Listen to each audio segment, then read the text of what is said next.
காலையில தூங்கி எழுந்து போன் அப்படி ஓபன் பண்ணி எக்ஸ் வலைதளத்துக்குள்ள போறேன். உள்ள போனா வரிசையா பன்னீர் வந்து திமுக சேர்ந்துட்டாரு, பன்னீர் வந்து ஸ்டாலினை சந்திச்சிட்டாரு அப்படின்னு செய்தி வந்துகிட்டே இருக்கு. என்னடா அது கழுதை அப்படின்ட்டு எந்திரிச்சு பல்லு வலிக்கிட்டு வந்து ஒரு வீடியோ பாக்குறேன்.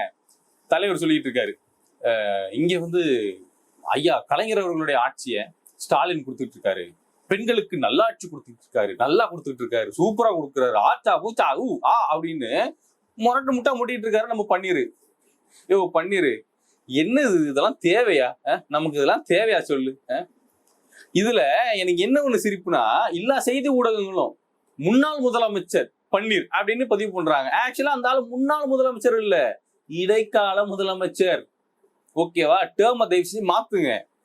இதுல போயிட்டு அதிமுக சம்பந்தப்பட்ட நபர்கள்கிட்ட பத்திரிகையாளர் கேள்வி வேற கேட்கிறாங்க. சார், முன்னாள் முதலமைச்சர் பன்னீர் அவர்கள் இப்ப போய் திமுக சேர்ந்துட்டாரு, அதை பத்தி நீங்க என்ன நினைக்கிறீங்க அப்படின்னு.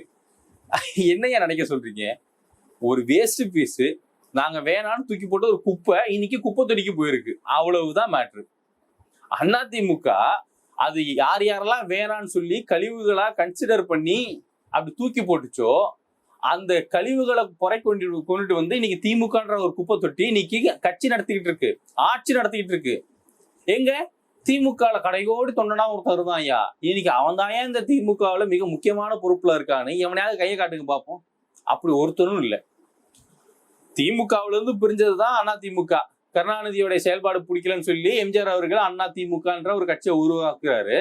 ஆனா இன்னைக்கு இந்த அதிமுக வேணான்னு தூக்கி போட்ட கழிவுகளை, அந்த குப்பைகளை பொறுக்கி கொண்டு வந்து திமுகன்ற ஒரு குப்பை தொட்டி அது பாதுகாத்துக்கிட்டு இருக்கு, அவ்வளவுதான் மேட்ரு. இன்னைக்கு திமுக உயிரோட இருக்குன்னா அது காரணம் அதிமுக போட்ட பிச்சை. அதிமுக வேணான்னு துப்புனா எச்சைங்க, ரைட்டா? அதுதான் இன்னைக்கு திமுக வாழ வைக்குது. உதாரணத்துக்கு வேணா செந்தில் பாலாஜி, சேகர் பாபுலாம் எடுத்துக்குங்க, ரகுபதி போன்ற ஆட்கள்லாம் எடுத்துக்குங்க, சரிதானே?